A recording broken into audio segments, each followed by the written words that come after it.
Good morning, Crossroads South, and welcome back. It is Monday, November 8th. It is an A day today, and we're so excited to be back in school. Maybe some of you are, maybe some of you aren't, but here's the exciting part. We had daylight savings, so we got an extra hour this morning, which was awesome, and it was really nice to be up early and still have it somewhat light outside. For those early morning music kids, I bet that made a huge difference for you because you've been used to getting the bus in like the dark or coming in with your parents in the dark. So it was a little bit lighter this morning. This is my favorite of the daylight savings time. When we get to spring, I'll be a little bit cranky because I don't like to lose an hour. But gaining one was really awesome. So we hope that you had a great time over the long break. We certainly missed you. A few announcements. We don't have a lot going on with sports right now because we're in between seasons. Our winter season will be starting up soon and tryouts and all that good stuff. If you've submitted your health forms, make sure that you're checking for the information. If you need it, you can click on over to the Parent Hub and all of the links are there for you.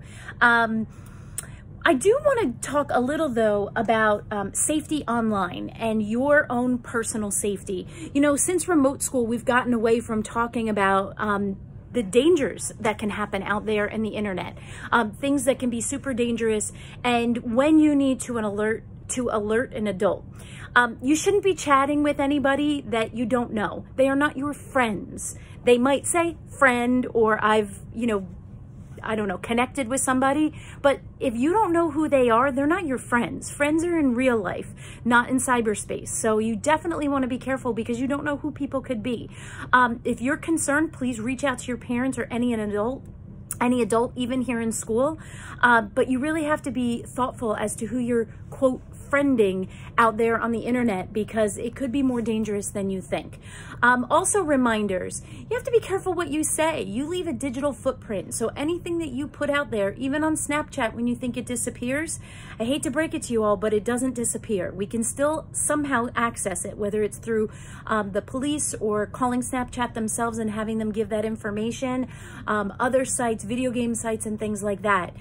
The other thing I want to share is if you're concerned about something that somebody has written, please reach out, ask for help, ask for clarification, ask somebody, again, a trusted adult to say, hey, this doesn't seem right, or, you know, I'm worried about this person. That's what we are here for. And, you know, think about what you put out there the same way. You want to make sure that if I have a rule of thumb, if anything that I put out there on the internet could be on mainstream TV or in the news the next day, it should be something I'm proud of, not something I'm not proud of, not words that I'm not proud of. And think about it, you put it out there. Once you put it out there, it's gone. You have no control over it. So be careful what you put out there. That's my warning for this morning and my reminder because we've had a lot of situations with cyber safety and proper use of chats and things like that. I'm really actually gonna give you a quick thing too. I'm very disappointed with the use of Google Chats here in our school.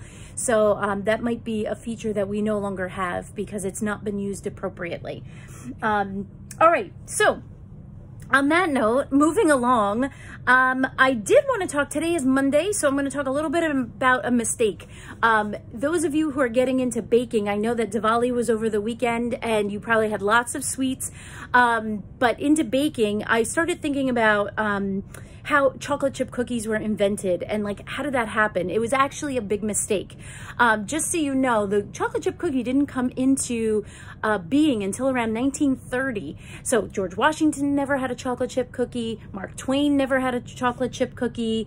All those people never had chocolate chip cookies because it wasn't until 1930 that a baker ran out of what they call baker's chocolate, which is what you use to make chocolate cookies.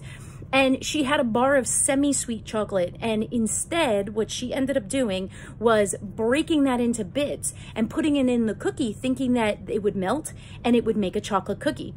When she took it out of the oven, it didn't melt. They stayed as little chips, and there was the first chocolate chip cookie invented by Toll House, which is famous, Toll House chocolate chip cookies. So there you go. There's your little mistake that happened with a baker that turned into one of our favorite cookies today. All right, that concludes our morning announcements for today. I'm just looking at my notes. Please stand and get ready to salute the flag. I pledge allegiance to the flag of the United States of America and to the republic for which it stands, one nation, under God, indivisible, with liberty and justice for all. Have a great day, Crossroads, and stay safe online. Thank you.